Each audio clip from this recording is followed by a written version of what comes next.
Yes, good morning. Audible கேக்குதா online?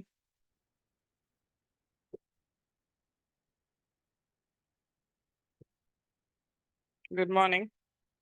Good morning, ma'am. Yes, ma'am. கேக்குதுங்களா? Good Yes. morning, ma'am. Okay, good morning. Good morning.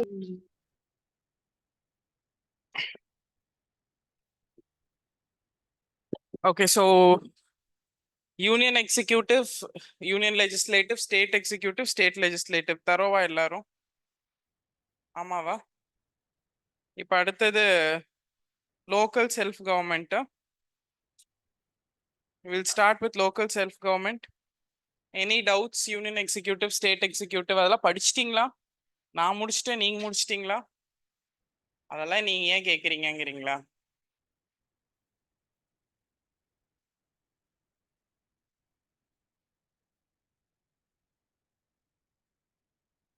Yes, done. Okay. So we'll start with the local self-government. Write down.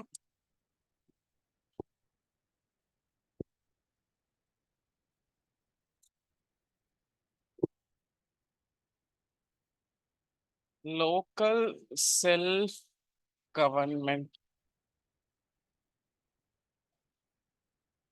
So அந்த local self-government-க்கான need என்ன? First அது எதுக்கு தேவை அப்படின்னா, நம்ம இது வரைக்கும் என்ன பார்த்திருக்கோம்? யூனியன் எக்ஸிக்யூட்டிவ் பார்த்திருக்கோம், யூனியன் லெஜிஸ்லேட்டிவ் பார்த்திருக்கோம். ஸோ இவங்க வந்து சென்ட்ரல்ல இருப்பாங்க. இவங்களுக்கு கீழே எல்லா ஸ்டேட்லையும் state executive plus state legislative. இதுதான் ஸ்ட்ரக்சர். இதான் நம்ம இப்ப வரைக்கும் பார்த்திருக்கோம். Done. So if you consider this being your India, if this is your India, the union executive and union legislative sits here. தெரியுதா? Union executive and union legislative sits here. And every state இப்படி பிரிச்சுக்கிட்டா every stateல இதுதான் state அப்படின்னா இந்த ஸ்டேட்டோட சென்டர்ல we have state legislative assembly which takes care of executive plus legislative. கரெக்டா? Yeah okay. அப்ப இது centre, இந்த சென்டர் கீழே எல்லா ஸ்டேட்ஸும் வரும். இந்த ஸ்டேட்டோட சென்டர்ல ஸ்டேட் எக்ஸிக்யூட்டிவ் ஸ்டேட் லெஜிஸ்லேச்சர் இருக்கு. பட் வாட் இஸ் இப்ப இதுதான் தமிழ்நாடுன்னு தமிழ்நாடு மட்டும் தனியா எடுத்துக்கிட்டா எங்கேயோ சென்னையில உட்காந்துட்டு இருக்காங்க.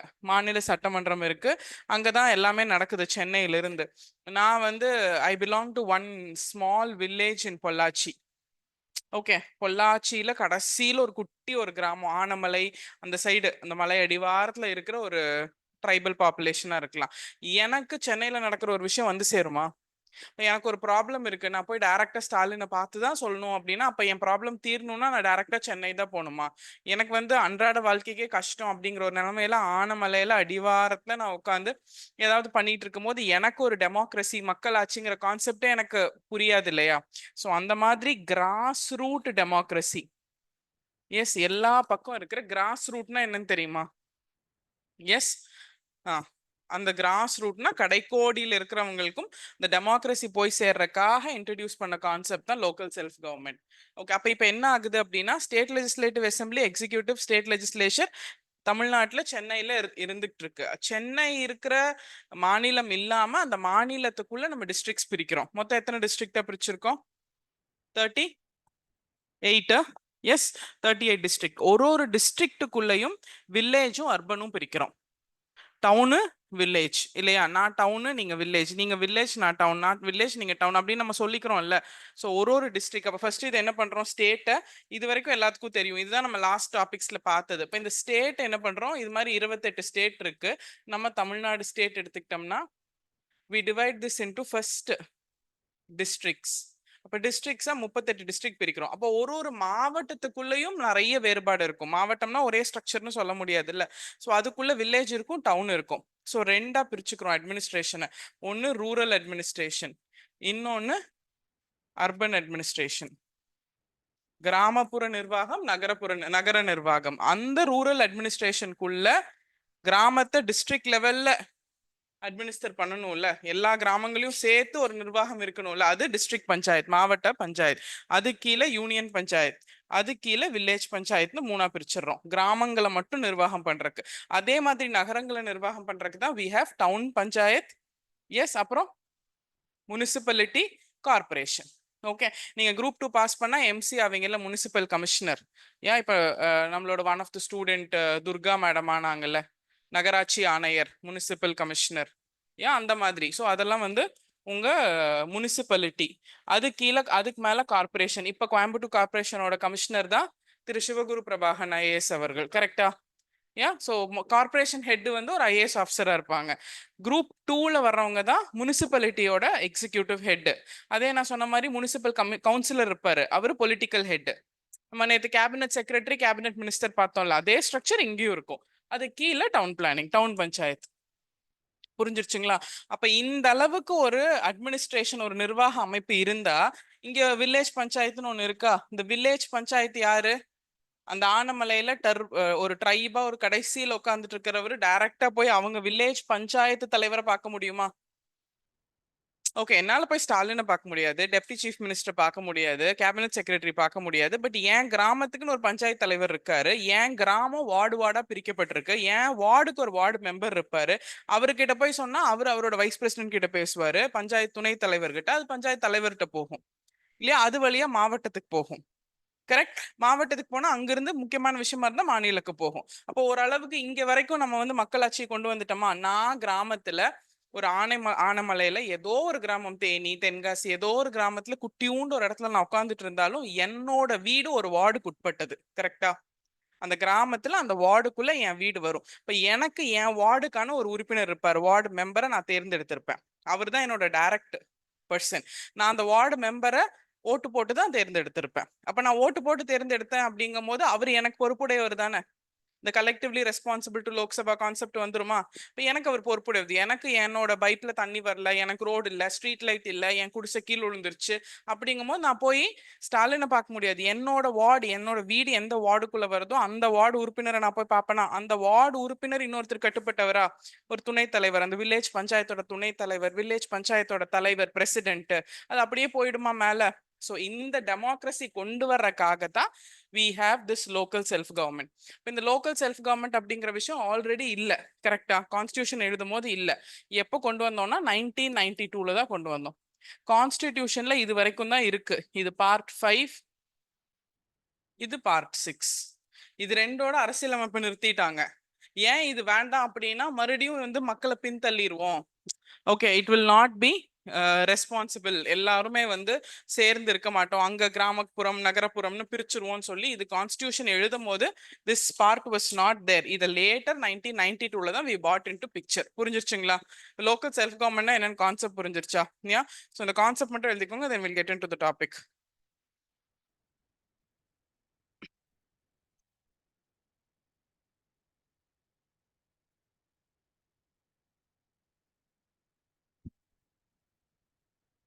எஸ், கல்பனா, என்ன டவுட்டுங்க?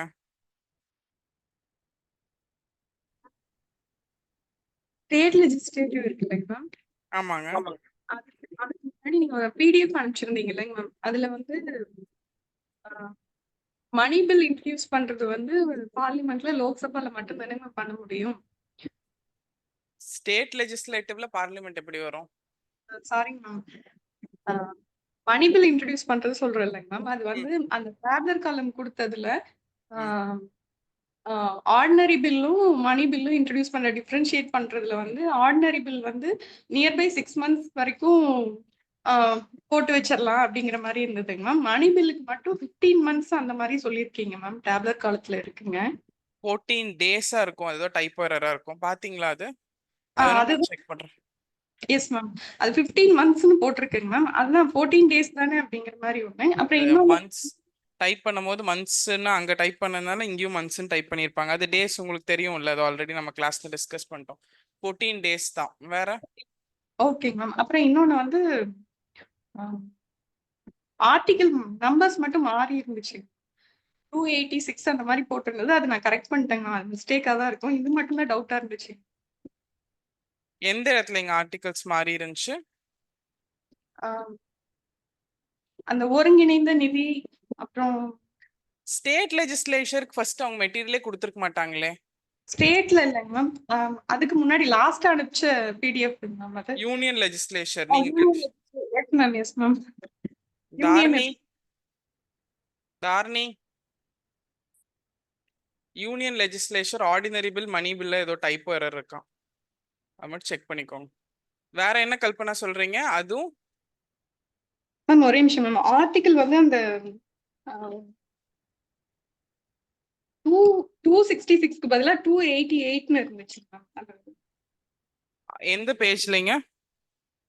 ஒரே நிமிஷம் மேம். Page number 27 ma'am. பொது கணக்கு நிதி பேஜ் நம்பர் 27 மேம். 27. பொது கணக்கு நிதி அதனோட ஆர்டிகிள் வந்து 266 தானேங்க மேம். கரெக்டா தான் இருக்கு. Consolidated fund of India article number மாறி இருக்குங்கிறீங்களா? நான் தமிழ் கண்டென்ட் சொல்றேங்க மேம். சரி, ஓகே. அந்த ஆர்டிகல் நம்பர் மட்டும் செக் பண்ண சொல்றேன். தமிழ்ல ஏதாவது மாறி இருக்கும் என்னமோ. இங்கிலீஷ்ல கரெக்டா இருக்குன்னு தான் எனக்கு தோணுது. தமிழ்ல 286ன்னு இருந்துச்சு மேம். ஓகே. 286ன்னு இருந்தா அது 266 அது வந்து மாத்தணும். அப்புறம் அங்க வந்து ஒன்னு வந்து தமிழ்ல வந்து டாக்குமெண்ட் 27ல public account of India article 266 இங்கிலீஷ்ல இருக்கு, தமிழ்ல 286 இருக்கா கல்பனா? ஆமாங்க மேம். ஓகே, அந்த மட்டும் செக் பண்ணணும். இப்போ அது 266 தான், இங்கிலீஷ்ல கரெக்டா இருக்கு, தமிழ்ல maybe typo error. And page number 23ல 4th பாயிண்ட் சொல்றீங்களா? It can be detain by the Rajya Sabha for maximum period of 15 monthsன்னு இருக்கு. Yes ma'am. சரி, ஓகே, செக் பண்ணிடுவாங்க. டன். ஓகே கல்பனா, வேற ஏதாவது டவுட் இருக்கா? No ma'am, no ma'am. Okay, thank you ma'am. Thank you. Yes, local self government concept over. Done. Shall we go into local self government? ரெண்டு டைப்போ error இருக்கு. ஒன்னு வந்து டேஸ்க்கு பதிலா மந்த்ஸ்ன்னு இருக்கு, இன்னொன்னு தமிழ்ல 266 பதிலா 286ன்னு இருக்கு. ஆனா இங்கிலீஷ்ல 266 தான் இருக்கு. அது இப்போ மறுபடியும் சேஞ்ச் பண்ணிட்டு உங்களுக்கு வந்து கரெக்டட் பிடிஎஃப் வேணா இன்னொரு தடவை வரும். பட் நீங்க படிச்சீங்கன்னா நீங்களுமே அது ஆல்ரெடி பிரிண்ட் அவுட் எடுத்திருந்தீங்கன்னா புதுசெல்லாம் எடுக்க வேண்டாம், அதை ரவுண்ட் பண்ணி மாத்திக்கோங்க. லோக்கல் செல்ஃப் கவர்மெண்ட் இது okay, union and executive. So will get in to local government. அப்போ இந்த லோக்கல் கவர்மெண்ட் தான் நம்ம பஞ்சாயத்து ராஜ் சிஸ்டம்னு சொல்றோம். லோக்கல் கவர்மெண்ட்டை தான் நம்ம பஞ்சாயத்து ராஜ் சிஸ்டம் அப்படின்னு சொல்றோம்.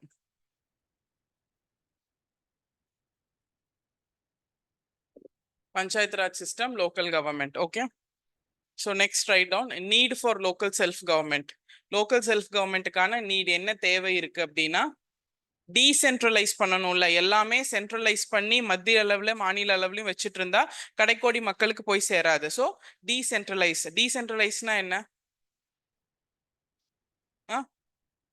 பொறுப்பை வந்து பிரிச்சு கொடுக்கறதா? ஓகே. டீசென்ட்ரலைஸ்னா இப்போ நானே டெஸ்ட்டும் நானே எழுதுறேன், கிளாஸும் நானே எடுக்கிறேன் அப்படிங்கும் போது கொஞ்சம் டைப்போ மேனுவல் எரர் வரும். ஸோ டெஸ்ட் வேற யாராவது கொஸ்டின் எடுத்தா நான் செக் பண்ணா கொஞ்சம் எரர் கம்மி பண்ணலாம்ல. ஓகே, அந்த ஃபெட்டிக் எல்லாம் கம்மி பண்றதுக்கு தான் டீசென்ட்ரலைஸ். அப்படின்னா எல்லாமே நம்ம வந்து ஒரே இடத்துல வச்சுட்டு இருக்க கூடாது, டீசென்ட்ரலைஸ். அப்ப மத்திய அளவுல சென்ட்ரல் ஸ்டேட் லெவல்ல இல்லாம லோக்கல் லெவல்ல நம்ம டீசென்ட்ரலைஸ் பண்ணோம். டீசென்ட்ரலைஸ்க்கு எனி ப்ராப்பர் தமிழ் வேர்ட்? அதிகாரம் பகிர்வு. கரெக்ட், அதிகார பகிர்வு தான் டீசென்ட்ரலைசேஷன். ஓகே. அப்புறம் பார்ட்டிசிபேட்டிவ் டெமோக்ரஸி, மக்களாட்சியை வந்து எல்லாருக்கும் கடைக்கோடியில் இருக்க எல்லாத்துக்கும் கொண்டு போய் சேர்த்துறதா. ஸோ மக்களாட்சி வந்து எல்லா ஸ்டேஜஸ் ஆஃப் த பாப்புலேஷனுக்கு கொண்டு போய் சேர்த்துறது.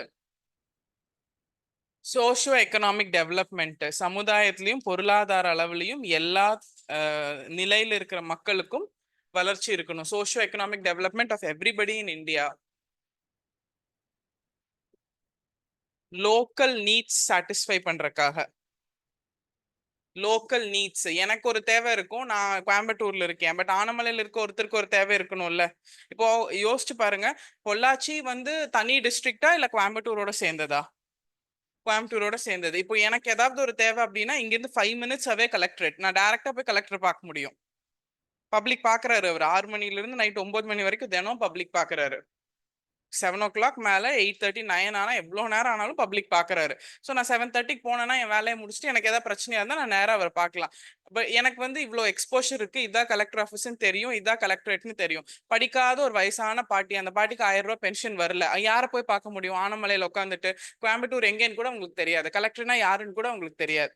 அவங்களோட தேவையும் பூர்த்தி செய்யறதுக்காக கொண்டு வரப்பட்டதுதான் இந்த local self government. புரிஞ்சிருச்சுங்களா?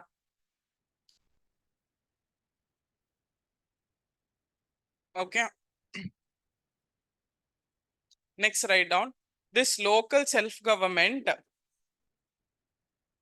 This local self-government என்ன அப்படின்னா சென்ட்ரல் கவர்மெண்ட், இது ஒரு நிமிஷம் புரிஞ்சுட்டு எழுதிக்கோங்க. சென்ட்ரல் கவர்மெண்ட்ல தேவைப்படுற சட்டங்கள் ஏத்துறதுக்கு we have something called union list. ஆமாவா? ஓகே, மத்திய பட்டியல். இதுவே ஸ்டேட் லெவல்ல, மாநில லெவல்ல ஏதாவது வேணும்னா அதுக்கு ஸ்டேட் லிஸ்ட் இருக்கு. மாநில பட்டியல், இது மத்திய பட்டியல். இப்ப இந்த ஸ்டேட் அப்படிங்கிறது ஒரு மாநிலம். அந்த மாநிலத்துக்குள்ள கொண்டு வரதான் லோக்கல் செல்ஃப் கவர்மெண்ட். கரெக்டா? ஒரு மாநிலத்துக்குள்ள கொண்டு வரதான் லோக்கல் செல்ஃப் கவர்மெண்ட். அப்ப இந்த லோக்கல் செல்ஃப் கவர்மெண்ட் வந்து வேணும் வேண்டாம் இது சம்பந்தமான சட்டங்கள் ஏற்றது யார்கிட்ட அதிகாரம் இருக்கும்? யார்கிட்ட இருக்கணும்? ஸ்டேட் கவர்மெண்ட் கிட்ட தான் இருக்கணும். ஸோ இதுவும் it's mentioned in state list. Local self government பத்தின விஷயங்கள் இட் இஸ் மென்ஷன்ட் இன் மாநில பட்டியல். It is subject 5. எத்தனாவது சப்ஜெக்டா இருக்குன்னா 5வது சப்ஜெக்டா. Subject 5 under state list. So உங்களுக்கு இது இன்னும் டீட்டெயிலா சொல்லணும் அப்படின்னா, எலெக்ஷன் நடத்தணுமா, இந்த தடவை லோக்கல் செல்ஃப் கவர்மெண்ட்ல பஞ்சாயத்து எலெக்ஷன் இருக்கணுமா இருக்கக்கூடாதா அப்படிங்கறது எல்லாமே முடிவு பண்றது ஸ்டேட், அந்த கவர்மெண்ட் தான். வேணும்னா இவங்க எலெக்ஷன் நடத்தலாம், வேண்டாம்னா தள்ளி போட்டுடலாம், என்ன வேணா பண்ணலாம். ஏன்னா it is in state list.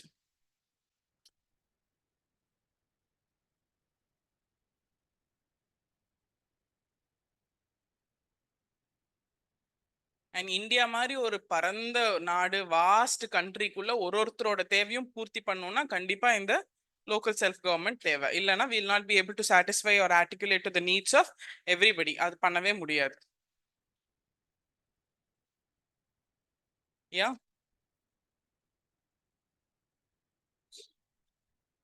Local self கவர்மெண்டோட ஃபாதர் அப்படின்னா நம்ம யார சொல்லுவோம்? தந்தை யாரு? Lord Ripon. Okay, lord Ripon is called the father of local self government. Father of local self government lord Ripon. எதனால இவர் வந்து ஃபாதர் ஆஃப் செல்ஃப் கவர்மெண்ட்னு சொல்றோம்? ஃபர்ஸ்ட் கொண்டு வந்தா ஃபாதர்னு சொல்லுவோம். ஓகே, கிரீன் ரெவல்யூஷனோட ஃபாதர் வேர்ல்டு லெவல்ல நார்மன் போர்லாக், இந்தியா லெவல்ல MS. Swaminathan. Okay, அவர் தான் பசுமை புரட்சியை அறிமுகப்படுத்தினார் இந்தியால, அதனால அவர் எம்.எஸ். சுவாமிநாதன் சொல்றோம்.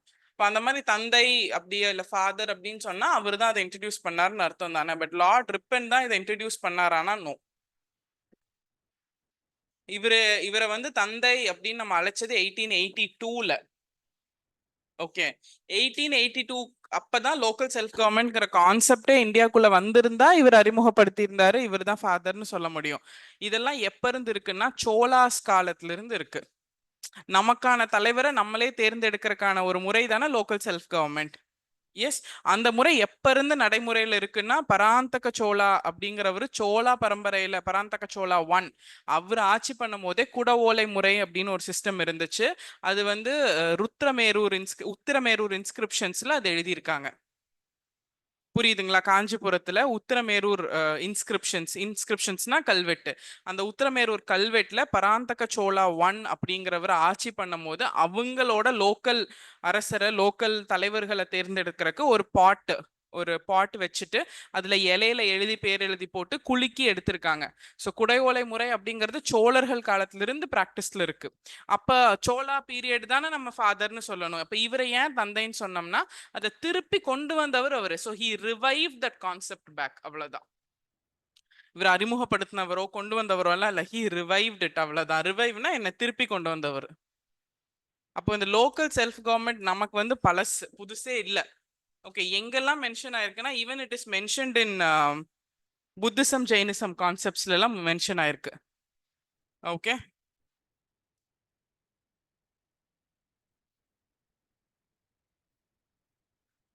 Next write down historical origin of local self government.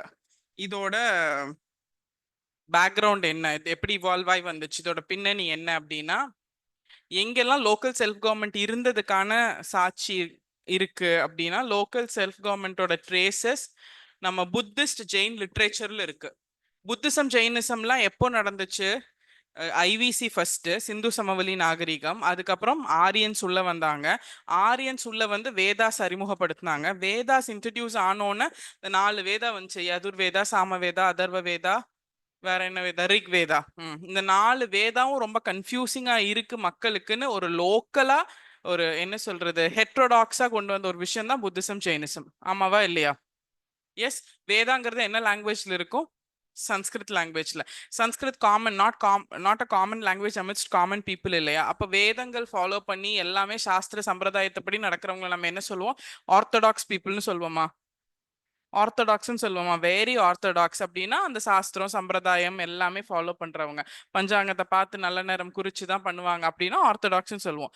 அதுக்கு ஆப்போசிட் தான் ஹெட்ரோடாக்ஸ். ஹெட்ரோடாக்ஸ்னா பல மொழி பல விஷயங்களை வந்து பின்பற்றவங்க. அந்த ஹெட்ரோடாக்ஸ் செக்டா வேதாஸ்க்கு அடுத்தது வந்தது தான் புத்திசம் ஜெயினிசம். அந்த பீரியட்லயே குடவோலை முறை ஃபாலோ பண்ணியிருக்கு.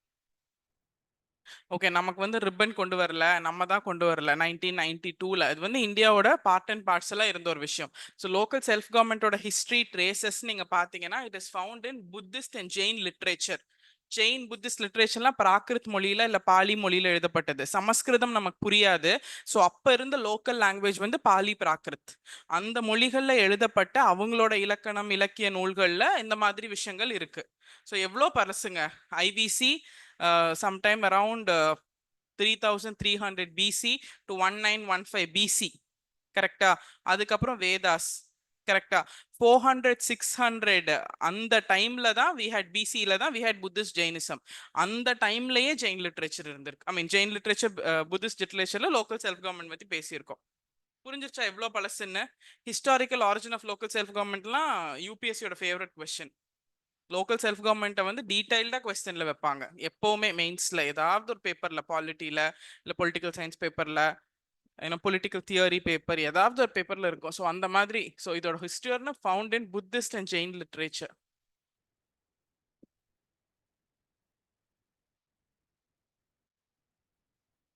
யா அதுக்கப்புறம் இப்ப எப்போ கண்டுபிடிச்சோம்னா கௌத்தில்யா எழுதின அர்த்த சாஸ்திரால இருக்கு இதை பத்தி.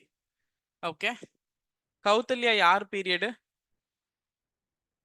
Maurya period. So Mauryan empire, Maurya பேரரசுல இருந்த கௌத்தல்யா எழுதின அர்த்த சாஸ்திரால லோக்கல் செல்ஃப் கவர்மெண்ட் பத்தி பேசியிருக்காங்க.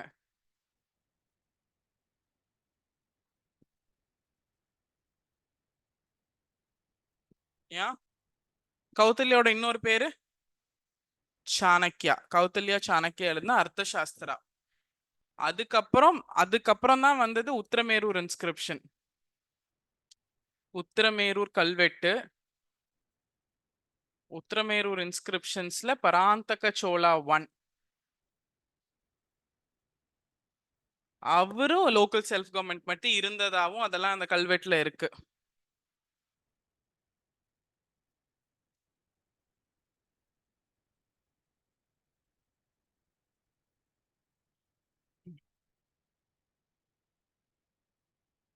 யா 1917ல 1917ல ஈரோடு முனிசிபல் சேர்மனா யார் இருந்தா? அப்போ 1917ல நமக்கு சுதந்திரமே வரல. அப்போ முனிசிபல் சேர்மன் அப்படிங்கிற ஒரு போஸ்ட் இருந்திருக்குல்ல. இப்ப நகராட்சின்னு ஒரு விஷயம் இருந்திருக்கு, முனிசிபாலிட்டின்னு இருந்திருக்கு. ஸோ சுதந்திரத்துக்கு அப்புறம் 1992ல ஒரு வந்த விஷயம் இல்லைன்னு புரிஞ்சிருச்சா?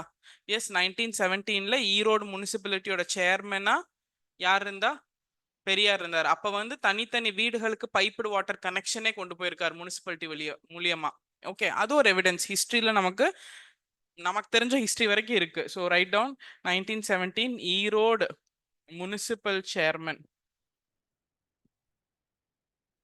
முனிசிபாலிட்டியோட சேர்மனா பெரியார் இருக்கும் போது piped water connection, first piped water connection அதுதான் 1919ல அது கொண்டு போனாங்க.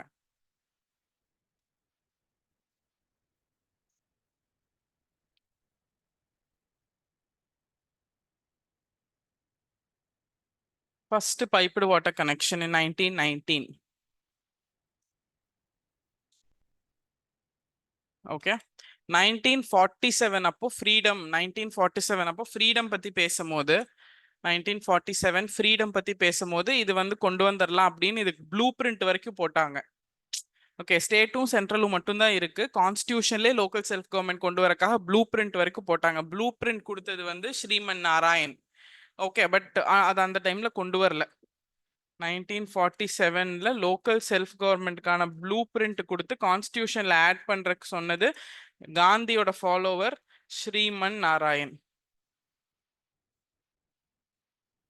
But it was not added in the constitution. அரசியலமைப்புல இப்போ அதை ஆட் பண்ணல, கான்ஸ்டியூஷன்ல ஆட் பண்ணல. அதனால தான் நம்ம 1992ல இன்க்ளூட் பண்ணோம். கிளியரா? டன். அப்ப அரசியலமைப்புல அதை ஆட் பண்ணலனாலும் அது எங்க இருந்துச்சு? கான்ஸ்டியூஷன்ல எங்காவது இருந்துச்சா? டிபிஎஸ்பில அது வச்சிருந்தோம். ஏன் விஜய், வேற எங்காவது இருந்துச்சா? 40, எஸ், ஆர்டிகல் 40 டிபிஎஸ்பில இருந்துச்சு. ஓகே, ஸோ அப்பவும் அது இல்லை. கான்ஸ்டியூஷன் படி தனியா கொண்டு வரலைனாலும் it was in DPSP. Article 40 டிபிஎஸ்பில இருந்துச்சு. ஸோ எங்க இருந்துச்சுன்னா டிபிஎஸ்பில ஆர்டிகல் 40ல கிராம ஸ்வராஜ் அப்படின்னா என்ன? வில்லேஜ் இண்டிபெண்டன்ஸ், கிராம ஸ்வராஜ்ங்கிற கான்செப்ட் குள்ள இருந்துச்சு. This is one Gandhian policy in DPSP. DPSP குள்ள காந்தியன் பாலிசி.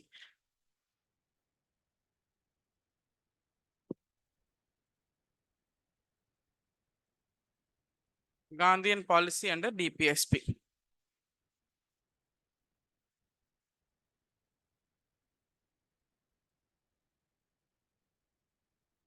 Okay, done.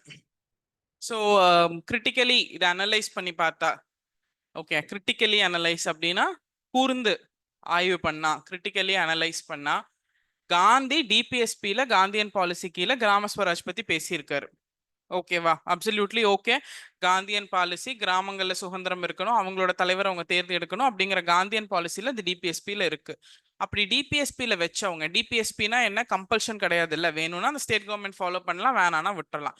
அப்படி காந்தியன் பாலிசியில உள்ள இருக்கு. ஆனா ஏன் கான்ஸ்டிடியூஷன்ல அது வந்து உள்ள ஒரு பார்ட்டாவோ ஒரு ஆர்டிக்கலாவோ ஏன் கொண்டு வரல? இப்போ ஃபார் எக்ஸாம்பிள், நீங்க வந்து 12th முடிச்சிட்டீங்க, காலேஜ் முடிச்சிட்டீங்க. காலேஜ் முடிச்சுட்டு இல்லை காலேஜ் படிக்கும் போதோ உங்க வீட்டில் கட்டாயமா நீங்க டிஎன்பிசி தான் படிக்கணும், கவர்மெண்ட் வேலைக்கு தான் போகணும் அப்படின்னு அவங்க கட்டாயமா சொல்லியிருந்தா நம்ம முன்னாடியே படிக்க ஆரம்பிச்சிருப்போம். அப்படி அவங்க கட்டாயப்படுத்தல, ஒரு ஆப்ஷனா இருந்துச்சு, வேணா ட்ரை பண்ணுங்க. அப்ப நம்ம என்ன பண்ணோம்? வேலைக்கெல்லாம் போனோம், வேற பிஜி டிகிரி பண்ணோம், அப்புறம் அதெல்லாம் பண்ணிட்டு அப்புறம் நம்ம டிஎன்பிசி படிக்க வர்றோம். இது அப்ப என்ன? டிபிஎஸ்பி மாதிரி தானே வீட்டில் சொன்னாங்க, நீ இப்பவே கவர்மெண்ட் எக்ஸாமுக்கு படிச்சு வேலைக்கு போயிட்டேன்னா உனக்கு நல்லது அப்படின்னு சொன்னாங்க. வேணா நீ ஃபாலோ பண்ணிக்கோ, இல்லைன்னா நீ பிரைவேட்ல எங்காவது ஒர்க் பண்ணு அப்படின்னு நமக்கு ஃப்ரீடம் கொடுத்துட்டாங்கல்ல. இது டிபிஎஸ்பி மாதிரி இல்லாம கட்டாயமா நீ காலேஜ் முடிச்சா கவர்மெண்ட் வேலைக்கு தான் போகணும்னு சொல்லியிருந்தாங்க, நம்ம இன்னொரு 4-5 வருஷம் முன்னாடியே வந்திருப்போம்ல. ஏன் அதை கட்டாயப்படுத்தல? கரெக்டா? டன். அந்த மாதிரி தானே இப்ப டிபிஎஸ்பியில வச்சிருக்காங்க. இதை கிராம ஸ்வராஜ் இருக்கணும், லோக்கல் செல்ஃப் கவர்மெண்ட் ஒன்று இருக்கணும் அப்படின்னு 22 பார்ட் எழுதும் போதே கொண்டு வந்திருந்தாங்க. இல்ல 8 ஸ்கெட்யூல்லையோ ஆர்டிக்கிள்லயோ கொண்டு வந்திருந்தா இவ்வளவு பிரச்சனையே இருந்திருக்காதுல்ல. அப்ப காந்தி சொல்லியும் அது ஏன் டிபிஎஸ்பி வந்து டிபிஎஸ்பியில வச்சாங்க? Why it was not made என்னது ஒரு கன்ஃபார்மா வேணும், ஒரு கான்ஸ்டிடியூஷனல் ப்ரொவிஷனா அது ஏன் மாறல? வில்லேஜ்ல கம்யூனலிசம் இருக்கும். ஓகே, வேற caste difference. Okay, financial independence அப்ப இருக்காதுண்ணா, வில்லேஜ்ல இருக்காது. ஓகே, இது total controversy was between Gandhi and அம்பேத்கருங்க. காந்திக்கு கிராமப்புறத்துல சுதந்திரம் இருக்கணும், அவங்க தலைவர் அவங்க தேர்ந்தெடுக்கணும். ஆனா Ambedkar is a person who was afraid of the problem that depressed classes faced. இல்லையா? கட்சி சார்ந்த, ஜாதி சார்ந்த, சமுதாயம் சார்ந்த பிரச்சனைகள்ல ஏற்கனவே இந்தியா மாட்டிக்கிட்டு இருக்கு, அதுல இருந்து வெளியே வரணுங்கிறது அம்பேத்கரோட பாலிசி. ஆனா இப்ப அம்பேத்கருக்கு வந்து கம்யூனலிசம், இந்த ஜாதி பிரச்சனை, ரிலீஜியன் ப்ராப்ளம் இதெல்லாம் வந்துரும் அப்படிங்கறதுல அவருக்கு நிறைய பயம். அம்பேத்கர் தான் ஃபாதர் ஆஃப் இந்தியன் கான்ஸ்டிடியூஷன். அம்பேத்கரோட முழு முயற்சியில தான் அது நிறுத்தப்பட்டுச்சு, இல்லைன்னா அன்னைக்கே அது வந்திருக்கும். ஓகே, அம்பேத்கர் எதுக்கு பயந்தார் அப்படின்னா, Ambedkar was afraid of communalism. இப்போ ஸ்டேட்டு சென்ட்ரல் லெவல்ல வச்சுட்டாரு. சென்ட்ரல் கவர்மெண்ட் இருக்கு, ஸ்டேட் கவர்மெண்ட் இருக்கு.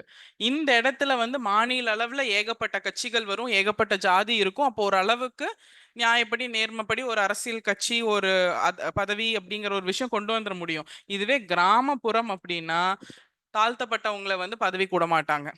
கரெக்டா?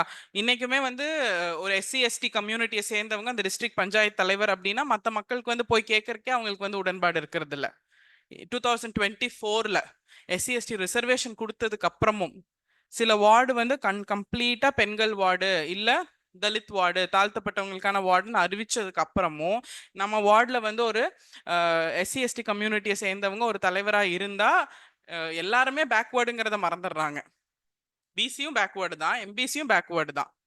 கரெக்டா? என்னை பொறுத்த வரைக்கும் பிசி எம்பிசி தான் ரொம்ப பேக்வேர்ட் மோஸ்ட் பேக்வேர்ட். அவங்க ஸ்கெட்யூல்டு பீப்புள், அவங்களுக்குன்னு ஒரு தனி அட்டவணை இருக்கு, அவங்க பட்டியல் இனத்தன அவ்வளவுதான். அந்த பட்டியலாவது இருக்கு. பேக்வேர்டுக்கு எம்பிசிக்கு என்ன இருக்கு? ஒண்ணுமே இல்ல. கரெக்டா? பேக்வேர்டு மோஸ்ட் பேக்வேர்டு நம்ம தான் ஃபீல் பண்ணுமே தவிர நம்ம தான் வந்து ஐயோ அவங்களுக்கு கீழே ஆக்சுவலா யாருன்னா பிசி எம்பிசி தான். ஆனா பிசி எம்பிசி தான் பெரிய ஓசி கேட்டகரிக்கு யோசிப்பாங்க. இப்பவே அவ்வளோ பிரச்சனை இருக்கும் போது அப்ப கிராமப்புறங்கள்ல இந்த ஜாதி கம்யூனலிசம் அப்படிங்கிற ஒரு கான்செப்ட் ரொம்ப தலைவிரித்து ஆடும். அதனாலதான் அம்பேத்கர் அப்ப வேணான்னு சொன்னார். புரிஞ்சிருச்சுங்களா? ஸோ இது வந்து total controversy between Gandhi and Ambedkar. Gandhi வச்சதுக்கான காரணமும் அம்பேத்கர் வைக்க வேண்டாம்னு நினைச்சதும் அதுதான். ஸோ சேஃபர் சைட் நம்ம எங்க வச்சிடலாம், டிபிஎஸ்பியில் வச்சிடலாம். வேணும்னா அந்த மாநிலங்கள் அதை சட்டமாக்கி கொண்டு வந்துக்கலாம். புரிஞ்சிருச்சா? Okay, just write down. Gandhi versus Ambedkar எழுதுங்க.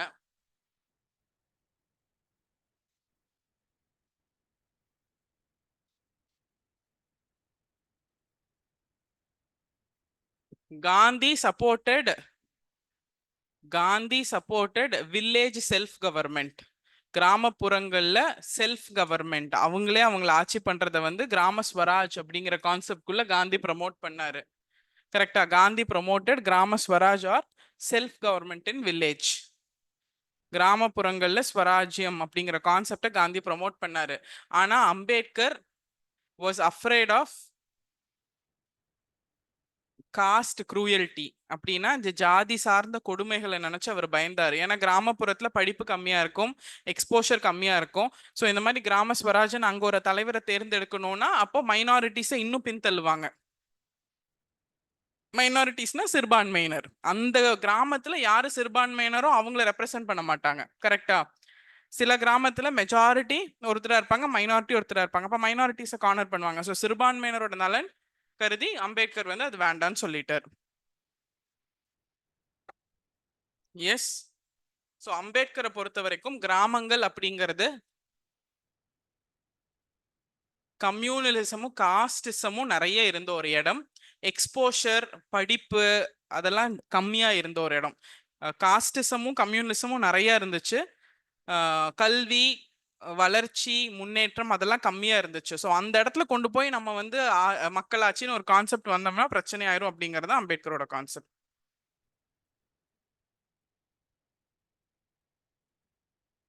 அம்பேத்கர் என்ன நினைக்கிறாரு? காஸ்டிசம் கம்யூனலிசம் ஜாதி சார்ந்த பிரச்சனைகள் வந்து கொடுமையா இருந்தது கிராமத்துல நினைக்கிறாரு. ஆனா காந்தி என்ன நினைக்கிறாரு? He believe that the soul of India lives in village. இந்தியாவோட மனசாட்சிங்கிறது கிராமப்புறத்துல இருக்கு. ஸோ அந்த இடத்துல நம்ம மக்களாட்சி கொண்டு வரணும்னு காந்தி நினைக்கிறாரு. அம்பேத்கர் அங்க கொண்டு வந்தா ஜாதி கொடுமை அதெல்லாம் தலைவிரித்து ஆடிட்டு இருக்கு. அப்ப வந்து ஒரு சிறுபான்மையின மக்களை பின்தள்ளிக்கிட்டே இருப்பாங்க. அதனால வேண்டாம் அம்பேத்கர் நினைக்கிறாரு. இந்த ரெண்டு கான்ட்ரவர்சியில தான் அது வரல. ஓகே, அதுக்கப்புறம் எப்ப வந்துச்சு அப்படின்னா 92ல. அதுக்கப்புறம் it became constitutional provision in 1992. 1992ல 73rd and 74th constitutional amendment act 1992. 1992ல 2 சட்ட திருத்தங்கள் மூலியமா நம்ம வந்து நகரப்புறம் மற்றும் கிராமப்புறங்கள்ல என்ன கொண்டு வந்தோம்? ஸ்வராஜ் செல்ஃப் கவர்மெண்ட் கொண்டு வந்தோம். அது மூலியமா 2 பார்ட் இன்ட்ரடியூஸ் பண்ணோம். Part 9, part 9A. பார்ட் 9 வந்து பஞ்சாயத்து சம்பந்தமாவும், பார்ட் 9A வந்து முனிசிபாலிட்டி. அப்ப பஞ்சாயத்துங்கிறது கிராமப்புற நிர்வாகம், நகராட்சி அப்படிங்கிறது நகரப்புற நிர்வாகம், முனிசிபாலிட்டிங்கிறது தமிழ நகராட்சி. Yes, 243 to 240A. Article 243 to 243O. Article 243 to 243O. இங்க வந்து 243P MNOP ல இருந்து 243EZG. அது என்னங்க ZG? MNOP QRST UVWXYZ ல முடிஞ்சு மறுபடியும் ZA ZB ZC ZD ZD ZD ZF ZG. புரிஞ்சிருச்சா?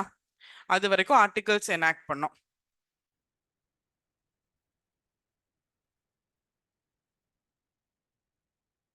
Clear?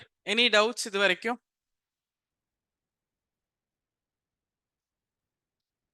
S, any doubts?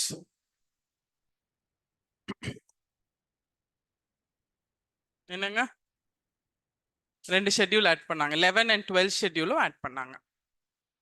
8 அப்புறம் 9th ஷெட்யூல் வந்து 10 schedule anti defection law, 9 schedule வந்து யூஸ்வலா ப்ரொடெக்ஷனுக்கான ஒரு ஸ்கெட்யூல். நம்மளோட எல்லா what is that land judicial review, judicial ரெவ்யூவோட there's a beautiful word in polity, eclipse. அது article அந்த ஸ்கெட்யூல் வந்து எக்லிப்ஸ் ஸ்கெட்யூல். எக்லிப்ஸ்னா என்ன? சந்திர கிரகணம். அதுல கொண்டு போய் வச்சுக்கிட்டா வெளியே வராது இல்ல. ஸோ எக்லிப்ஸ் ஸ்கெட்யூல் தான் 9th. 10th வந்து anti defection. 11th and 12th schedule வந்து இதுக்காக ஆட் பண்ணாங்க. அதுவும் எழுதிக்கலாம். 11th and 12th schedule.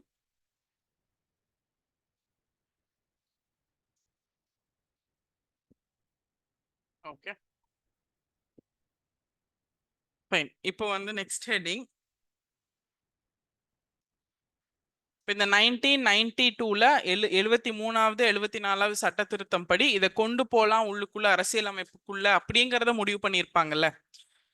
இப்போ 1947 நமக்கு சுதந்திரம் வந்துச்சு. 1950 நம்ம வந்து கான்ஸ்டியூஷன் எழுதி முடிச்சிட்டோம். நம்ம வந்து என்ன ஆயிட்டோம்?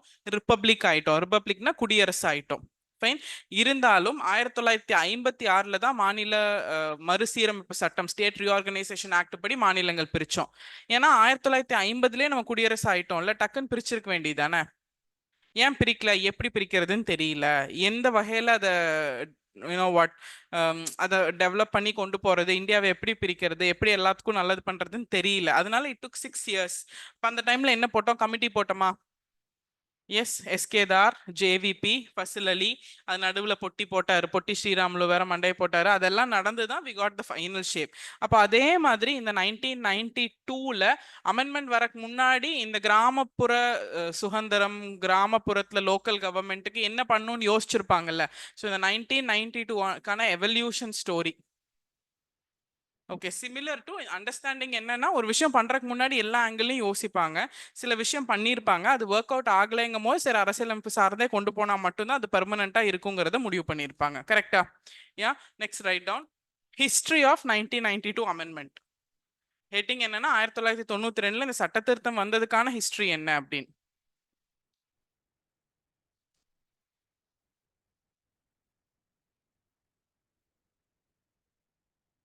Okay, history of 1992 amendment. இந்த 1992 அமெண்ட்மெண்ட் வரக்கான வரலாறு என்ன, அதோட பின்னணி என்ன அப்படின்னா, முதல்ல 1956 தானே state reorganisation act பிரிச்சாங்க.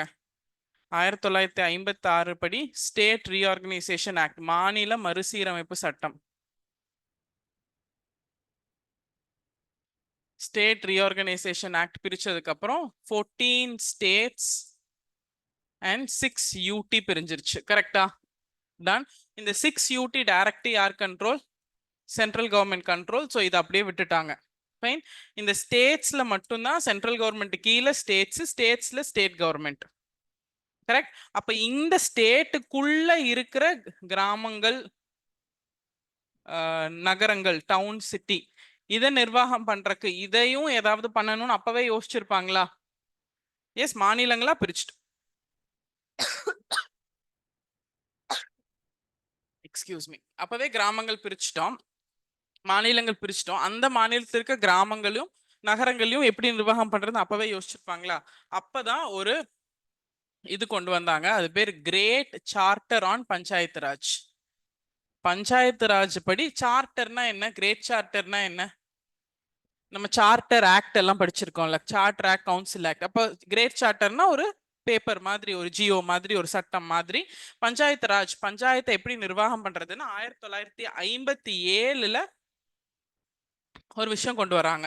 Okay, so 1957 முதல்ல நகரப்புறங்களையும் கிராமப்புறங்களையும் நிர்வாகம் பண்றதுக்காக முதல்ல மாநிலங்கள் பிரிச்சதுக்கு அப்புறம் 1957 தான் great charter on Panchayat Raj படி யோசிச்சாங்க.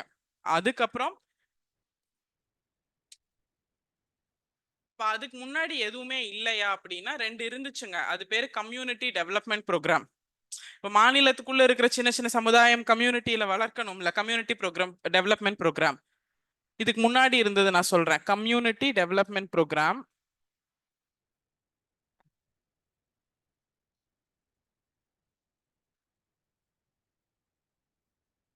இது 1952.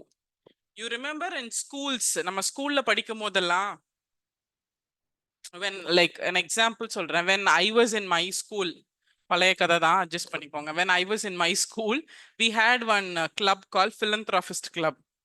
ஏன் எல்லா ஸ்கூல்லயும் இருந்திருக்கும்ல இந்த கிளப்? தெரியல, எல்லா ஸ்கூல்லயும் இருந்துச்சான். philanthropist clubனா என்ன?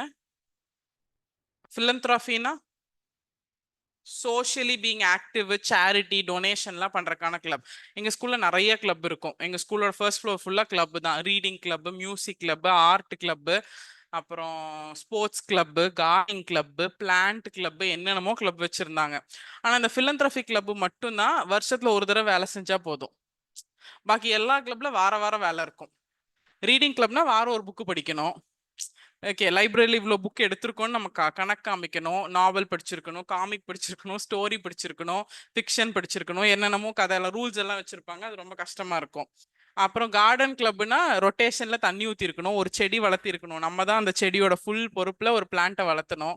அது ரொம்ப கஷ்டம். அந்த மாதிரி மியூசிக் கிளப்னா நமக்கு பாடணும், நமக்கு பேசுறது மட்டும்தான் வருங்கிறனால அது மாதிரி நிறைய கிளப் இருந்துச்சு. ஆரட்டாரிக்கல் கிளப் இருந்துச்சு, so many club. This philanthropy club is only one club that we only used to function வருஷத்துல 2 தடவை இல்லைன்னா ஒரு தடவை. அந்த அப்ப மட்டும்தான் நாங்க ஆக்டிவா இருப்போம். ஆனா கடைசியில ஆனுவல் ரிப்போர்ட் படிப்பாங்கல்ல, என்னென்ன கிளப் எவ்வளவு பெர்ஃபார்ம் பண்ணிருக்குன்னு ஆனுவல் டேல, இப்போ எங்க கிளப் தான் டாப்ல இருக்கும். நம்ம அந்த கிளப்ல சேர்றதுக்கான காரணமே கம்மி வேலை செஞ்சா போதும், வருஷத்துக்கு ஒரு தடவை 2 தடவை வேலை செஞ்சா போதும். அப்போ what we use to do through that philanthropy club அப்படின்னா, philanthropy is of course charity and donation, no? So we used to collect during Diwali time. I remember நான் அந்த கிளப்போட லீடரா, சேர்மேனாலாம் இருந்தப்ப எல்லாத்துக்கிட்டையும் ஹோல் ஸ்கூல்ல என்ன சொல்லுவோம் அப்படின்னா, எவ்ரி சைல்டு சே 3rd ஸ்டாண்டர்ட்ல இருந்து 12th வரைக்கும் every child bring 1 old dress. இப்போ எல்லாருமே கொண்டு வந்துருவாங்களா? 1 old dress which is not torn, பிஞ்சிருக்கூடாது, கிழிஞ்சிருக்கூடாது. ஆனா நம்ம we would have outgrown the size. நல்லா இருக்கும், புதுசு மாதிரியே இருக்கும், நல்லா இருக்கும். ஆனா நமக்கு இப்ப பத்தாது. அப்படி ஒரு dress everybody will have, no?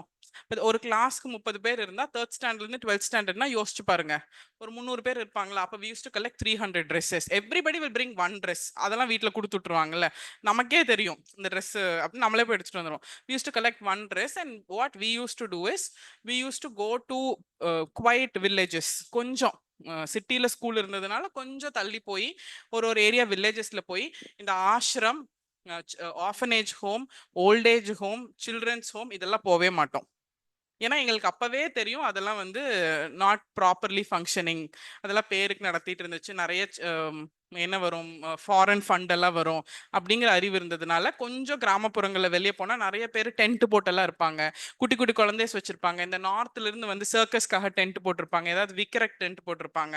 இப்போ நாங்களே வந்து செக்ரிகேட் பண்ணிடுவோம் சைஸை. segregate பண்ணி we used to take our school van for 1 day and we used to travel 4 to 5 places and ஒரு குழந்தைக்கு we'll give in dress particularly. எப்பனா தீபாவளிக்கு முன்னாடி அது கூட நம்ம கலெக்ட் பண்ணதுல ஸ்வீட்ஸ் மட்டும் வாங்கிக்குவோம். பைசா 5 rupees a child, 2 rupees a child, 1 rupee a child, அதெல்லாம் வச்சு we will get sweets. ஓகே, அதை நாங்கள் ஆனுவல் ரிப்போர்ட் படிக்கும் போது அந்த கிளப்போட சேர்மன் தான் ஆனுவல் ரிப்போர்ட் படிக்கும் போது what we will say is as an extension service. கரெக்டா? அது பேர் அதுதானே, எக்ஸ்டென்ஷன் சர்வீஸ் தானே அதோட பேரு. ஸ்கூல் படிக்கிறது இல்லாம அதை தாண்டி ஒரு எக்ஸ்டென்ஷன் சர்வீஸா எங்க கிளப் மூலியமா நாங்க இவ்வளோ பேரை போய் இன் பர்டிகுலர் மக்கள் தேவை இருக்கிற பீப்புள் இன் நீட பார்த்து வி டிட் திஸ் அப்படிங்கும் போது எங்க கிளப் டான் கிளப் ஆயிரும். கரெக்டா? பாக்கி எல்லாம் புக்கு படிச்சிருப்பாங்க, ஒரு செடி வளர்த்திருப்பாங்க, ஒரு பெரிய எஃபெக்ட் இருக்காது. You understood? அப்ப என்ன அது பேர் என்ன, எக்ஸ்டென்ஷன் சர்வீஸ் தானே. வருஷம் ஃபுல்லா வேலை செய்யறவனும் ஒரே நாள் வேலை செஞ்சு டான் ஆகிறவனும் இதுதான் டிஃபரன்ஸ். அப்ப என்னன்னா வென் சென்டர்ல உங்க ஸ்கூல் இருக்கு, உங்க ஸ்கூலுக்குள்ள நீங்க பண்ற சர்வீஸ் இல்லாம you go and do it elsewhere, it is call extension service. இப்போ புரிஞ்சிச்சு? அந்த எக்ஸ்டென்ஷன் சர்வீஸ்ங்கிற வேர்டுக்கு தான் இவ்வளோ ஸ்டோரி. இப்போ 1952 நமக்கு வந்து ஃபர்ஸ்ட் கான்ஸ்டியூஷன் அப்பதான் எஃபெக்ட்டுக்கு வந்திருக்கு. தேசிய அளவில் நம்ம கான்ஸ்டியூஷன் வச்சு ஏதாவது பண்ணிட்டு இருக்கோம். அந்த டைம் கிராமங்களை போய் பார்த்து ஏதாவது சேவைகள் பண்ணி கிராமப்புறத்தை சீர்திருத்தம் பண்றதுக்கு அது எக்ஸ்டென்ஷன் சர்வீஸ் தான் அந்த டைம்ல. புரிஞ்சிருச்சா இல்லையா இப்போ? எஸ். அதனால 1953 they had a concept called national extension service. இதுக்கா இவ்வளோ பெரிய கதைன்னா இதுக்கு தான் இவ்வளோ பெரிய கதை. ஓகே, நேச்சுரலி அந்த கதை தான் இது, நேஷனல் எக்ஸ்டென்ஷன் சர்வீஸ். இதுதான் எக்ஸ்டென்ஷன்னா going beyond your place and helping out. 1953 டெல்லியே ரொம்ப மோசமான நிலைமையில இருந்துச்சு. 52-53 ஆமாவா? மாநிலங்களே அப்ப பிரிக்கல. இந்தியா எவ்வளவு மோசமான நிலைமையில இருந்துச்சு. we didn't know what to do, bits and piecesல இருந்துச்சு. அந்த டைம்ல we did கிராமப்புறங்களுக்கு போய் ஒரு விஷயம் பண்றோம்னா அது எக்ஸ்டென்ஷன் சர்வீஸ் தானே. ஸோ 1952லயும் 53லயும் இந்த ரெண்டு விஷயம் இருந்துச்சு. கம்யூனிட்டி டெவலப்மெண்ட் ப்ரோக்ராம், ஒரு கம்யூனிட்டியை டெவலப் பண்றதுக்கான ப்ரோக்ராமும் எக்ஸ்டென்ஷன் சர்வீஸ் இருந்தும் இது ரெண்டும் பெருசா எஃபெக்டிவ் இல்லை. இப்போ எக்ஸ்டென்ஷன் சர்வீஸ்னா நான் ஏன் இப்போ அது அந்த கான்செப்ட் எக்ஸ்பிளைன் பண்ணேன்னு இப்போ உங்களுக்கு புரியும். தினம் மக்கள் அந்த கிராமத்துல இருக்காங்க, தினம் மக்கள் டென்ட்ல இருந்துட்டு இருக்காங்க, சாப்பாட்டுக்கு வழி இல்லாம பேசிக் நீட்ஸுக்கு வழி இல்லாம இருந்துட்டு இருக்காங்க. ஆனா நான் எப்ப மட்டும்தான் அவங்கள போய் பாக்குறோம்? தீபாவளி டைம், கிறிஸ்மஸ் டைம் மட்டும்தான் பாக்குறோம். வருஷம் ஃபுல்லா அவங்களோட தேவைகள் சாட்டிஸ்ஃபை ஆகுதா? இல்ல. அப்ப நேஷனல் எக்ஸ்டென்ஷன் சர்வீஸ்னே வச்சு பண்ணிட்டு இருந்தா கிராமப்புறத்தோட சேவைகள் வருஷம் ஃபுல்லா சாட்டிஸ்ஃபை ஆகுமா? அப்ப இது ஆகாது. அப்ப இது ஃபெயிலியர்னு தெரிஞ்சதுனாலதான் கிரேட் சார்ட்டர் வந்துச்சு. புரிஞ்சிருச்சா? கிளியர்? புரிஞ்சிச்சா என்ன கான்செப்ட்னு? என்ன சுஜித், கிளியர் தானே? எக்ஸ்டென்ஷன் சர்வீஸ்னா என் வேலையெல்லாம் முடிஞ்சதுக்கு அப்புறம் தான் நான் எக்ஸ்டென்ஷனுக்கு போவேன். அப்ப அது மேண்டேட்ரியா வருஷம் ஃபுல்லா ஒன்று பண்ணணும்னு கொண்டு வரணும்ல. இதெல்லாம் ஃபெயிலியர் ஆனதுனால தான் கடைசியா கான்ஸ்டியூஷன்லேயே வச்சோம். கிளியர்? So first we had 1952 community development programme, 53 national extension service. அதுக்கப்புறம் அதெல்லாம் ஃபெயிலியர், ஒன்றும் பெருசா பண்ற மாதிரி தெரியல. 52-53 இந்தியாவே ரொம்ப மோசமான நிலைமையில தான் இருந்துச்சு. அதனால we develop great charter on Panchayat Raj. அதுவும் ஃபெயிலியர். ஓகே, ஃபெயிலியர்னா அது செயல்படவே இல்லைன்னு சொல்ல முடியாது. தேவையான அளவுக்கு அது கிராமப்புறங்களுக்கும் நகரப்புறங்களுக்கும் பெருசா எதுவும் பண்ணல. ஓகே, அந்த டைம்ல தான் வி டிசைடட் 1957 லோக்கல் செல்ஃப் கவர்மெண்ட்டை என்ன பண்ணலாம்னு யோசிச்சு அதுக்கு கமிட்டிஸ் போட்டாங்க. Okay, 4 committee. Balwant Rai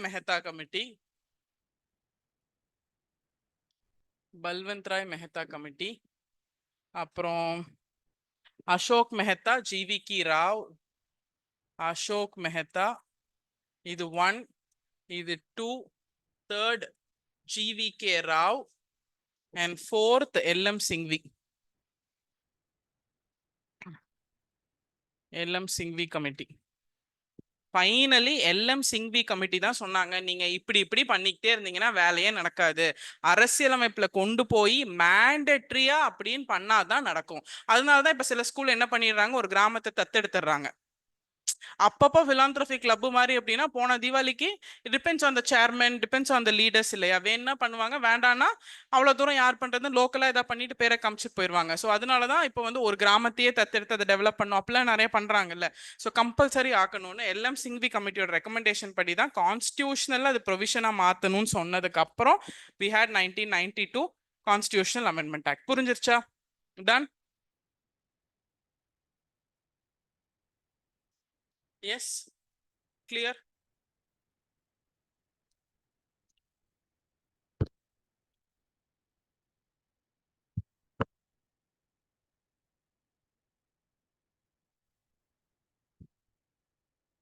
So what were the different provisions of these 4 committee? First எழுதுங்க, Balwant Rai Mehta committee. Balwant Rai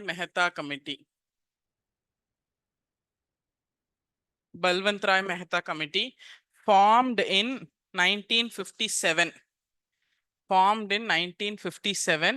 3-tier structure, 3-tier government structure recommend பண்ணாங்க. அப்படின்னா என்ன, மாநில அரசு, மத்திய அரசு, அப்புறம் மாவட்டங்கள்ல ஒரு ஸ்ட்ரக்சர் இருக்கணும் அப்படின்னு ரெக்கமெண்ட் பண்ணது இவங்க தான். அண்ட் அசோக் மெஹ்தா கமிட்டி அடுத்தது. Ashok Mehta committee they recommended 2-tier structure plus political parties ஓட பங்கெடுப்பு இருக்கணும், அரசியல் கட்சிகளோட பங்கெடுப்பு இருக்கணும் ரெக்கமெண்ட் பண்ணது இவங்க தான். Political parties 2-tier structure. இது 1977-78, இது 57, இது 1977-78. GVK Rao committee, GVK Rao committee in 1985. and இந்த கமிட்டி போட்டதே வந்து பிளானிங் கமிஷன், திட்டக்குழுவால நியமிக்கப்பட்ட ஒரு ஆணையம், appointed by planning commission. appointed by planning commission. இவங்க என்ன கிளியரா சொல்லிட்டாங்கன்னா, நீங்க என்ன பண்ணாலும் அங்க வேர் இல்ல, கம்பல்ஷன் கிடையாது, ஸோ கிராஸ் வித்தவுட் ரூட் அது ஒத்து வராது அப்படின்னு இவங்க சொல்லிட்டாங்க. இதெல்லாம் வந்து கண்டிப்பா ஃபெயிலியர் ஆகும். ஸோ கிராஸ் வித்தவுட் ரூட் அப்படிங்கிற கான்செப்ட் சொன்னவங்க இவங்க தான். பண்ணணும்னா பண்ணணுங்கிற கட்டாயம் இல்லாம எதுவுமே யாருமே பண்ணவே மாட்டாங்க. கரெக்டா? Next LM Singhvi committee 1986. இவர் யாருங்க? LM சிங்வி யாரு? LM சிங்வி யாரு? இவர் என்ன டேர்ம் காயின் பண்ணாரு?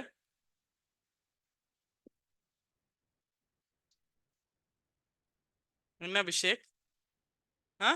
ஸ்ட்ரைக் ஆகலையா? என்ன காயின் பண்ணாரு? சந்தியா, கௌஷிகா, பொற்கொடி, தேவதர்ஷினி, ஹரிணி, லோக்பால் டேர்ம் காயின் பண்ணவர் இவர் தான், LM சிங்வி. ஓகே, லோக்பால்ங்கிற டேர்ம் காயின் பண்ணாரு. LM சிங்வி 1986ல அவர் தான் சொன்னாரு, கான்ஸ்டியூஷனல் ஸ்டேட்டஸ் கொடுத்தா மட்டும்தான் இட் வில் பிகம், அரசியலமைப்பு அங்கீகாரம் கொடுக்கணும், கான்ஸ்டியூஷனல் ஸ்டேட்டஸ். ஸோ அதனால தான் 86ல இவர் சொன்னதுக்கு இணங்க தான் 1992ல 73வது 74வது அரசியலமைப்பு சட்ட திருத்தம் மூலியமா பார்ட் 9, 9A, ஷெட்யூல் 10, ஷெட்யூல் 12 அதுல எல்லாம் கான்ஸ்டியூஷன் ப்ரொவிஷன்ஸா இதை கொண்டு வந்தது.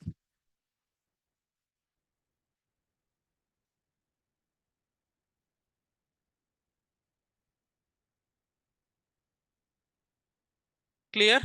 ஸோ இதுக்கப்புறம் தான் we put what into structure 1992ல 73, 74வது அரசியல் சட்ட திருத்தமா அரசியலமைப்பு அங்கீகாரம் கொடுத்துட்டோமா? கரெக்ட். அந்த கான்ஸ்டியூஷனல் ஸ்டேட்டஸ் கரெக்டா வந்தது 1992 ஆக்ட்ல. ஆனா அந்த ஆக்ட் வந்து டேட் வந்து 24th ஏப்ரல். அதனால தான் 24வது ஏப்ரல்ல நேஷனல் பஞ்சாயத்து டே, தேசிய பஞ்சாயத்து தினமா செலிப்ரேட் பண்றோம். இதே 24th ஏப்ரல் 1973 என்ன நடந்துச்சு?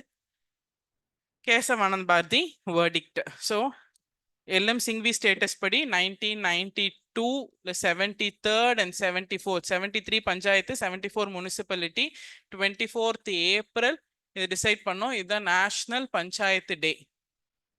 ஓகே, அப்ப ஃபைனலா என்ன சஜஸ்ட் பண்ணாங்க? 3-tier ஸ்ட்ரக்சர் இருக்கணும், central government, state government, local self government. And இந்த லோக்கல் செல்ஃப் கவர்மெண்ட்ல reservation for SC, ST and women, SC, ST and womenக்கு ரிசர்வேஷனும் கொடுக்கணும் அப்படின்னு இந்த அமெண்ட்மெண்ட்ல இன்ட்ரடியூஸ் பண்ணியிருக்கு. அப்புறம் 5 ஆண்டு கால சிஸ்டம், 5-year சிஸ்டம் கொண்டு வரணும். 5-year system. ஓகே, ஸோ கவர்மெண்ட்டே இதை வந்து இன்ஸ்டிடியூஷனா கொண்டு வந்துட்டாங்க. கரெக்டா? கவர்மெண்ட்டே இன்ஸ்டிடியூஷனா கொண்டு வந்தா தானே இது நடக்கும்.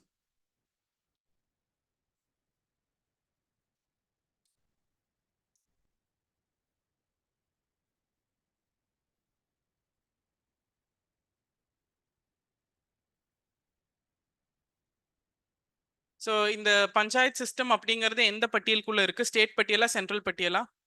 ஸ்டேட். ஸோ அந்தந்த ஸ்டேட் வந்து அதுக்கான சட்டங்களை நிறைவேற்றி அவங்கவுங்க மாநிலத்துக்குள்ள நகரப்புற கிராமப்புற நிர்வாகத்துக்கு அவங்க சட்டங்கள் ஏற்றிக்கலாம். அப்படிதான் நம்ம தமிழ்நாடு பஞ்சாயத்து ஆக்ட் 1994 எனாக்ட் பண்ணோம். தமிழ்நாடு பஞ்சாயத்து ஆக்ட் 1994 நம்ம எனாக்ட் பண்ணது அதன் சார்ந்துதான். 1992ல இந்த அரசியலமைப்பு சட்டம் வந்தோடனே நம்ம மாநிலத்துக்கு நம்ம தமிழ்நாடு பஞ்சாயத்து ஆக்ட் 1994 எனாக்ட் பண்ணோம். கரெக்டா? 1994ல. ஸோ நம்ம மாநிலத்துக்கு தமிழ்நாடுக்கு தமிழ்நாடு பஞ்சாயத் ஆக்ட் 1994 மூலியமா நம்ம வந்து, ஏன்னா state 5 subject list, subject 5 state லிஸ்ட்ல இருக்கிறதுனால we made it like that. So write down certain facts related to local self government. இந்த டாபிக் கீழே இருக்கிற ஃபேக்ட்ஸ், இன்னும் அட்மினிஸ்ட்ரேஷன் பார்க்கலாம், பட் ஃபேக்ட்ஸ் முதல்ல எழுதிக்கலாம். Facts related to local self government. First village panchayat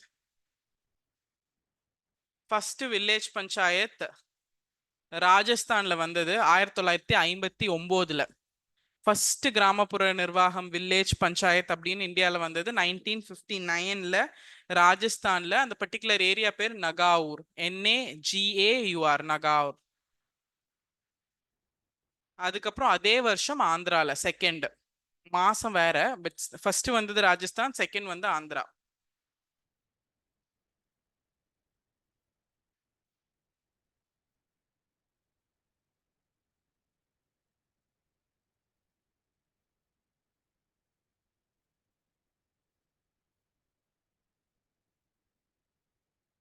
next first municipal corporation village panchayat வந்தது first Rajasthan Nagaur 1959ல, then Andhra. So municipal corporation நகரப்புற அட்மினிஸ்ட்ரேஷன் தான் முனிசிபாலிட்டி. நகராட்சி முதல்ல வந்தது Madras 1688ல.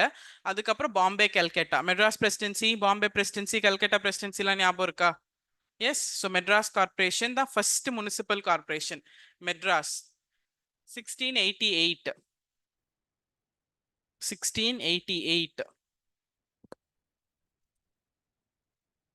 Then Bombay and Calcutta. அதுக்கப்புறம் Bombay and Calcutta.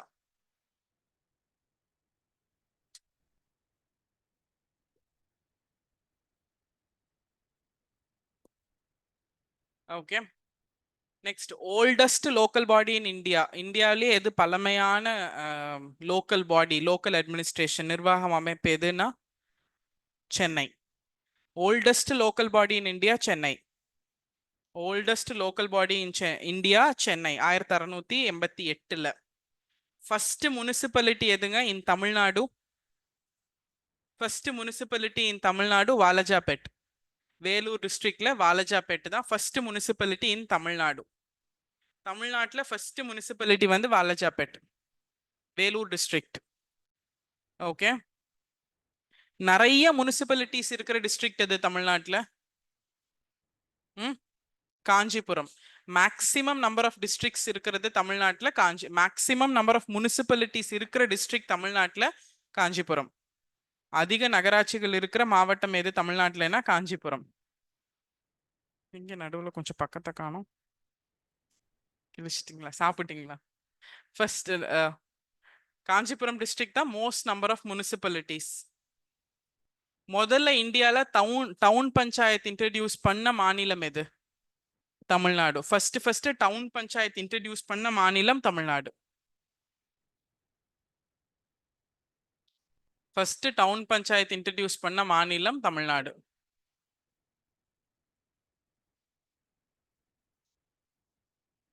அதிக டவுன் பஞ்சாயத்து இன்ட்ரடியூஸ் பண்ண மாநிலம் தமிழ்நாடு. அதிக பஞ்சாயத்து யூனியன் இருக்கிற மாநிலம், மாவட்டம். அதிக பஞ்சாயத்து யூனியன் இருக்கிற மாவட்டம் விழுப்புரம் டிஸ்ட்ரிக்ட். விழுப்புரம் மாவட்டம்ல தான் has the maximum number of panchayat union.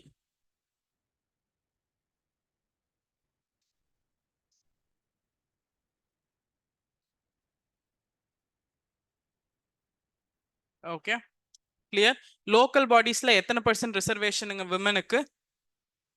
33%. Tamil Nadu panchayat act 1994 படி 33% பெண்களுக்கு இடஒதுக்கீடு இருக்கு. ஆனா தமிழ்நாடு பஞ்சாயத்து சட்ட திருத்தம் அமெண்ட்மெண்ட் ஆக்ட் 2016 1994ல வந்த தமிழ்நாடு பஞ்சாயத்து ஆக்டை நம்ம திருத்தணும் 2016ல. So Tamil Nadu panchayat act was amended in 2016. Tamil Nadu panchayat act 2016 படி இப்ப எவ்வளவு ரிசர்வேஷன் கொடுக்குறோம் விமனுக்கு? 50%. 50% இடஒதுக்கீடு.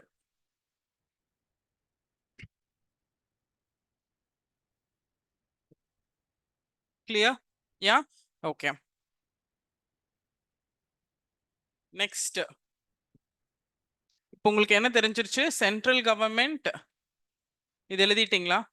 தமிழ்நாடு பஞ்சாயத்து ஆக்ட் வந்து 1994. ஏன்னா சட்டமே 1992ல தான் சட்ட திருத்தம் மூலியமா உள்ள கொண்டு வந்தாங்க. அதை நம்ம அமெண்ட் பண்ணது 2016ல. இடஒதுக்கீடு இப்போ 50% தமிழ்நாட்டில் போயிட்டு இருக்கு. Fine. So what you know, central கவர்மெண்ட்னு ஒன்று இருக்கு. ஸ்டேட் கவர்மெண்ட்னு ஒன்று இருக்கு. அதுக்கு கீழே we have local self government. Central government state government கான்ஸ்டியூஷன்ல பார்ட் 5 பார்ட் 6ல 1950 இருந்தே இருக்கு. லோக்கல் செல்ஃப் கவர்மெண்ட் பெரிய ஸ்ட்ரகிள்க்கு அப்புறம் பல்வந்த் ராய் மேத்தா, அசோக் மேத்தா, ஜிவிகே ராவ், எல்எம் சிங்வி எல்லாம் போட்டு 1992ல பார்ட் 9A மூலியமா உள்ள கொண்டு வந்திருக்கோம். கரெக்டா? ஃபைன். இந்த சென்ட்ரல் கவர்மெண்ட் ஸ்டேட் கவர்மெண்ட்டுக்கு 5-year tenure executive and legislative body act vote பண்ணி எலெக்ட் பண்றாங்களா? President, vice president and prime minister, council of ministers. இங்க governor, chief minister, council of ministers, attorney general, advocate general. அங்க parliament, இங்க state legislative. அதெல்லாம் இருக்கா? இப்ப இது இந்த மொத்த எலெக்ஷனையும் நடத்தி யார் தேர்ந்தெடுக்கிறவங்கள? Central election commission. So chief central election commission தான் இந்த ரெண்டையும் நடத்துது. இந்த ரெண்டு தேர்தலையும், மாநில தேர்தல், மத்திய தேர்தல் நடத்துறது மத்திய அளவுல இருக்கிற தேர்தல் ஆணையம், சென்ட்ரல் எலெக்ஷன் கமிஷன். இந்த லோக்கல் செல்ஃப் கவர்மெண்ட்டுக்கு ரூரல் தனியா, அர்பன் தனியா. ரூரல்ல village panchayat, panchayat union, district panchayat. அர்பன்ல டவுன் பஞ்சாயத், முனிசிபாலிட்டி, கார்பரேஷன். இந்த தேர்தல் நடத்து இந்த நிர்வாக அமைப்பு, கிராமப்புற நகரப்புற நிர்வாக அமைப்புக்கான இந்த தேர்தல் நடத்துனது தான் அந்த மாநிலத்துக்குள்ளதான, அது மாநில பட்டியல்ல தான் இருக்கு. ஸோ இதுக்காக இருக்கிறதா state election commission. Okay, state election commission state கவர்மெண்ட்டுக்கான எலெக்ஷனை நடத்தாது. இதுதான் நம்ம ஆல்ரெடி பார்த்தோம். பிரசிடென்ட் கவர்னர் அப்பாயிண்ட் பண்றாரு, சுப்ரீம் கோர்ட்டோட ஜட்ஜஸையும் அவர் தான் அப்பாயிண்ட் பண்றாரு, ஹை கோர்ட்டோட ஜட்ஜஸையும் அவர் தான் அப்பாயிண்ட் பண்றாரு. கவர்னர் மாநிலத்துக்குள்ள இருக்கிற district court, subordinate court judges தான் அப்பாயிண்ட் பண்றாரு. கரெக்டா? அதே அப்ளிகேஷன் தான் இங்கேயும். ஸ்டேட் எலெக்ஷன் கமிஷன் வந்து ஸ்டேட் கவர்மெண்ட்கான எலெக்ஷனை நடத்தாது. மாநில தேர்தல் ஆணையம் மாநிலத்துக்குள்ள இருக்கிற கிராமப்புற நகரப்புற நிர்வாக அமைப்புக்கான தேர்தலை தான் நடத்தும். இந்த ஸ்டேட் எலெக்ஷன் கமிஷன் தான் தமிழ்நாடோட state election commission is in current affairs now.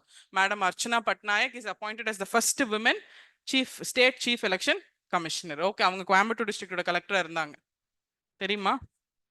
அதுக்கப்புறம் ஊட்டி போனாங்கன்னு நினைக்கிறேன். now she is the election commissioner. fine, clear? இது வரைக்கும் clear ஆயிடுச்சா? ஸோ தமிழ்நாடுக்கு இப்போ ஸ்டேட் எலெக்ஷன் கமிஷன். அது மாதிரி மகாராஷ்டிராக்கு ஒருத்தங்க இருப்பாங்க, வேற election commission.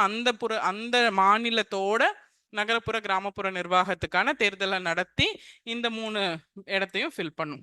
S, local self கவர்மெண்டோட கம்ப்ளீட் அட்மினிஸ்ட்ரேஷன் இதுதான். இதுக்கப்புறம் we will learn about village panchayat எப்படி தேர்ந்தெடுக்கிறாங்க, பஞ்சாயத்து யூனியன், டிஸ்ட்ரிக்ட் பஞ்சாயத்து எப்படி தேர்ந்தெடுக்கிறாங்க நம்ம பார்ப்போம். அது வந்து டோட்டலா ஃபங்க்ஷனிங் படிப்போம். இதுதான் local self government. Functioning of local self government we will learn. இது எப்படி தேர்ந்தெடுக்கிறாங்க, இது எப்படி யார் தலைவர், அதெல்லாம். ஸோ அது functioning of local self government. இதுதான் local self government topic. Okay, so we'll stop here and we'll discuss if you have any doubts, then we'll go to the next setting.